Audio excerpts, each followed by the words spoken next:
बिस्मिल्लाहिर्रहमानिर्रहीम। साईं दोस्त आया आहिनि मुस्लिम अंजुम प्राइमरी स्कूल में जिते जंहिं गुरु पारां इलेक्शन जो नॉमिनेशन फारम वसूल कयो।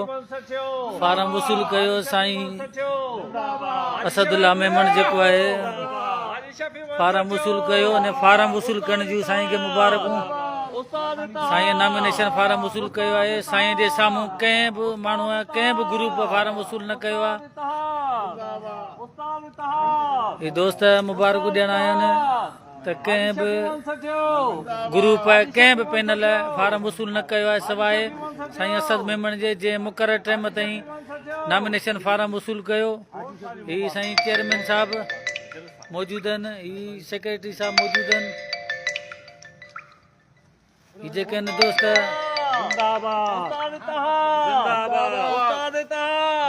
हाजी शफी मनसठियो जिंदाबाद, हाजी शफी मनसठियो जिंदाबाद, उस्ताद इत्तेहाद जिंदाबाद, उस्ताद इत्तेहाद जिंदाबाद, उस्ताद इत्तेहाद जिंदाबाद, हाजी शफी मनसठियो जिंदाबाद, हाजी शफी मनसठियो जिंदाबाद, हाजी शफी मनसठियो जिंदाबाद, उस्ताद इत्तेहाद जिंदाबाद, उस्ताद इत्तेहाद जिंदाबाद, उस्ताद इत्तेहाद जिंदाबाद, उस्ताद इत्तेहाद जिंदाबाद। मेहरबानी साईं। महिरबानी। ऐं तव्हां सभिनी दोस्तनि जो थोराइतो आहियां त शार्ट टाइम में अॼु सखर हाई कोर्ट जे थ्रू जेका शइ असांजे साम्हूं सखर हाई कोर्ट जे फ़ैसिले ते जेका असांजे इंडस्ट्रीज़ डिपार्टमेंट जंहिं ते दोस्त कुझु एतिराज़ था कनि त साईं सो कॉल्ड असांखे जेको चयो वञे थो असीं सो कॉल्ड न आहियूं। साईं जॾहिं इलेक्शन प्रोसेस में त सभु दोस्त सो कॉल्ड आहियूं, छो जो हाणे इलेक्शन प्रोसेस में शुरू थी वई आहे ऐं असीं हुन शइ खे हाणे सिधो सो अप्लाई करण जे प्रोसेस में आहियूं। अॼु 15 जनवरी 2026 पहिरियों स्टेप हो। पहिरियों स्टेप जेको नॉमिनेशन फारम जो हो, नॉमिनेशन फारम असां चेयरमैन साहब मेंबर साहब जेको आहे पेटेल तेल का हाला मुस्लिम स्कूल में सुबुह जो 9 बजे खां वठी मुक़ररु टाइम 3, पर हिन वक़्तु तव्हां टाइम ॾिसी सघो था 4 जे क़रीब तरीन आहे। 3:56 आहिनि थी चुका आहिनि। असां हिते मौजूदु रहियासीं ऐं दोस्त वेठा हुया ऐं तव्हांजे अॻियां ई इहा शइ सॼी आनेर छॾी वई आहे जेका तव्हांखे ख़बर आहे। हिन असां फारम वसूल कयो, ॿिए कंहिं दोस्त साम्हूं अची को फारम वसूल नाहे कयो। इहो फारम वसूल न थियणु सिधी सही निशानी आहे त दोस्तनि खे असांजे स्कूल समेत पूरे हालात तहलके जा उस्ताद रद्द कयो वेठा आहिनि। हुननि कल्ह जेको नानी वेड़ो करे न कंहिं जॻह ते को मामिलो कयो, छो जो हू आइनी गैर आइनी मामले खे उहो जेको आहे सो हथी ॾेई रहिया आहिनि।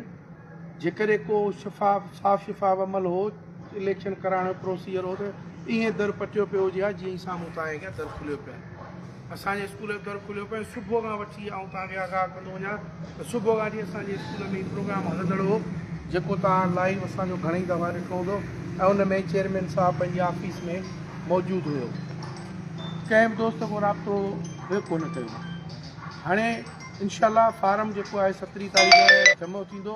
17 तारीख़ असां पूरे हालात तहलके जे उस्तादनि सां गॾिजी ज़ोर शोर सां इनशाला त पेटेल तहलके हाला जे ऑफिस में फारम जमा कराईंदासीं। ऐं सभिनी दोस्तनि जो थोराइतो आहियां ऐं सभिनी दोस्तनि खे यकीन थो ॾियारियां त जेको मूं ते एतमाद कयो आहे मुंहिंजे पैनल ते, छो जो असां सदारती उम्मीदवार जेको आहे उहो अञा ज़ाहिर नाहे कयो। असांजो सदारती उम्मीदवार असां 17 तारीख़ ज़ाहिर कंदासीं। अॼु हीअ इज़त दोस्तनि जेका मूंखे ॾिनी आहे फारम वठण जी ॾिनी आहे। ऐं तव्हां सभिनी दोस्तनि जो थोराइतो आहियां, बिलख़ुसूस असांजे सीनियर रहनुमा साईं ग़ुलाम मुर्तज़ा ॾेरी साहब जो, जंहिं मूंखे इहा ज़िमेदारी ॾिनी त तव्हां वञो फारम वञी तव्हां वसूल करियो। ऐं पंहिंजे स्कूल में मौजूदु रहियसि त हुन करे मूं पंहिंजी इहा ज़िमेदारी महसूसु कई, मूं फारम वरितो आहे। हीअ दोस्तनि जो ॾिनल शान ॾिनल इज़त मूं ते उधर आहे। ऐं कोशिशि कंदुसि त हिन गुलनि जी ख़ुशबूअ वांगुरु तव्हांजे दिलि में बि उहा ख़ुशबू क़ाइमु रखी सघां ऐं दोस्तनि खे यकीन था ॾियारियूं त त माज़ी बि असांजो तव्हांजे साम्हूं आहे। उस्ताद बुखारी सिटूं आहिनि, असांजो माज़ी बि अव्हांजे साम्हूं। पोइ अॻियां जे करे वेंदासीं त इलाही सारियूं शयूं तव्हांजे साम्हूं करे वठंदासीं। असां पंहिंजी सदारती उम्मीदवार जेको आहे उहो 17 तारीख़ शो कंदासीं।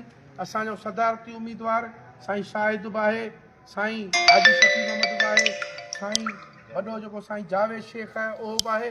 असीं 17 तारीख़ तव्हां दोस्तनि खे, तव्हां दोस्तनि जी मुशावरत सां, तव्हां दोस्तनि जे मशवरे सां यूसी लेवल ते दोस्तनि जो मेड़ाको सुभाणे खां गॾु करे अॼु राति खां उन्हनि जे बाक़ाइदे उन्हनि जे मुशावरत सां असीं सदारती पंहिंजो उहिदेदार सदारती सदर जेको बाक़ाइदे अवामी सदर हूंदो जंहिंखे असां लक़ब ई ॾींदासीं उस्तादनि जो सदर इनशाला तव्हांजे मुंतख़िब कंदा हूंदो, तव्हांजे मशवरे सां हूंदो। तव्हांखे 17 तारीख़ इनशाला ॿुधाईंदासीं इनशाला।